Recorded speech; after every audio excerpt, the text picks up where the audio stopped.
En este vídeo os voy a explicar lo fácil y rápido que es doblar un pijama de invierno de forma que ocupe el menor espacio posible. Comenzamos. Doblamos primero la parte de abajo. La extendemos y doblamos por la mitad, de lado a lado.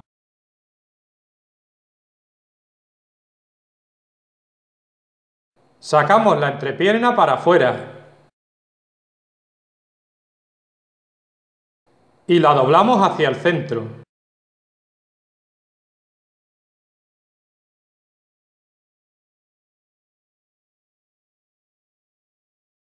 Doblamos ahora, llevando los pies hasta arriba del todo.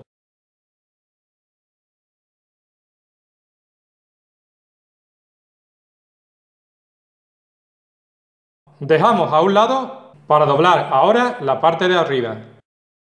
La colocamos boca abajo y doblamos las dos mangas llevándolas hacia el otro lado, de forma que no queden una encima de la otra, para que abulten lo menos posible. Volvemos a coger la parte de abajo y la colocamos encima, de forma que la cintura coincida con el cuello. Doblamos los lados hacia el centro.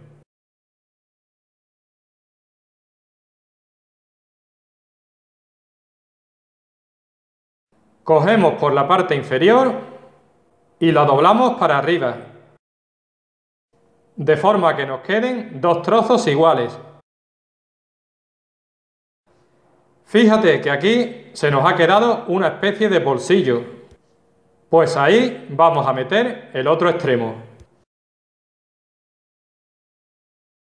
Si este vídeo te ha sido útil, por favor, pulsa like y compártelo. Muchas gracias por tu atención. Adiós.